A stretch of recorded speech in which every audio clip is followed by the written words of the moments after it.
Let's now shift our attention to Equatio Mathspace.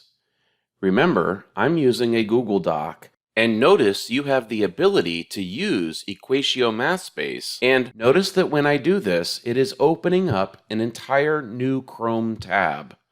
This is taking you into the web app known as Equatio Mathspace. I'd like you to focus your attention on the toolbar at the bottom. Notice there are a couple additional buttons that are available to you as an Equatio user. In particular, you have the ability to use the Select tool, Freehand Drawing, Shapes, and Smart Shapes. Let's take a look at the shapes. I'm going to click here on More Shapes, and I'm going to notice that I can easily put a parallelogram, for example, into my Mathspace. I can then click on that item and access the options for this parallelogram. I can also go here and change the color of my parallelogram if I wish. And I can use my hex keys to determine the color of choice. I can also change the border color for my shape. The other things that I can do up in this top toolbar is I can copy the shape, and I can basically paste the shape and clone it, if you will, and keep adding as many shapes or as many parallelograms as I desire.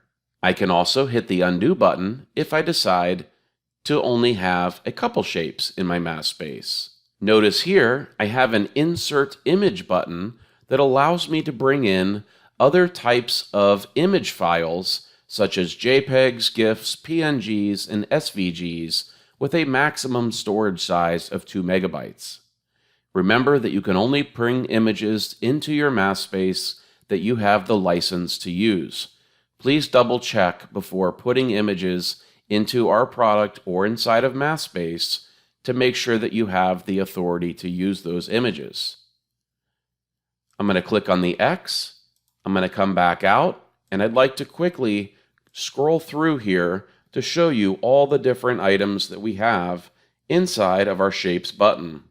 We have tangrams, we have pyramids, counting rods, base blocks, we have light bulbs, resistors, diodes, switches, and other types of STEM objects that you can use inside your classroom.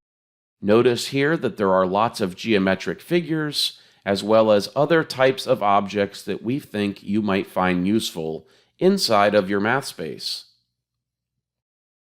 Lots of different things to choose from. Let's say I want a coordinate plane with 5 ticks on it.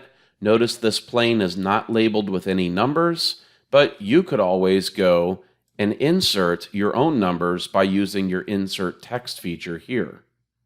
So let's say, for example, I wanted to put a 2 inside. I could insert my 2 into the Mathspace and then drag that and place my 2 in the correct location on the x-axis. I also have the ability to access Smart Shapes.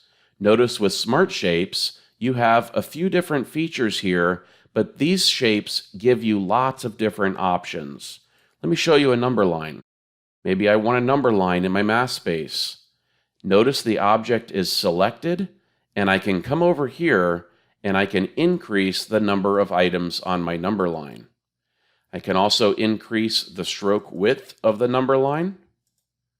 I can also change the style. Maybe I want it broken or dotted or dashed. You can also label the number line if you so desire. Other things I can do is notice this is another coordinate plane. Looks slightly different than the other, but this one allows me some different options, which I'd like to demo for you now. I can add more lines to my X and Y axis. I can also change the stroke width, the stroke tile. I can turn off the arrows if I don't want those shown. So you have a few different options with this plane as opposed to this plane. Remember, this plane here I found as I went to More Shapes and scrolled down towards the bottom. I also love the idea for students that are struggling with fractions to be able to go to your Smart Shapes feature and locate the fraction bar.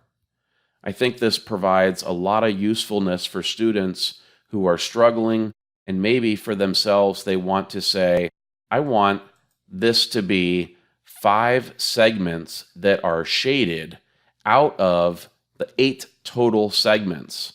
And this would really help kids identify the amount of shaded versus unshaded, and then to be able to express that. So for this particular example, we have 1, 2, 3, 4, 5, 6, 7 total blocks, and we have 5 of those shaded. So you could go and use your other Equatio tools to represent 5 out of 7. And I can insert that math and show my teacher that I am grasping this particular skill. So lots of different things that you can use. We have compasses. Okay, we can measure angles if we want to. We can use protractors. So notice that we have a full protractor in here. These can be blown up or made smaller depending on whatever you would like. I can label these. I can use pi radians. So whatever different types of features that you would like. Maybe you want this down to 10 degrees. You can do that. So I would really encourage you to spend some time learning the different items that are within Mathspace. Know that all of these things that I've just created are in my own personal Mathspace. And remember, I accessed Mathspace by going to Mathspace through this Google Doc. So inside of Google Docs, I can insert a Mathspace. Now notice I've put a bunch of objects in my Mathspace. I'm now going to place those inside of my Google Doc. I selected the Insert button, and I want you to notice that my Mathspace items that I've created can now be placed into the Google Suite.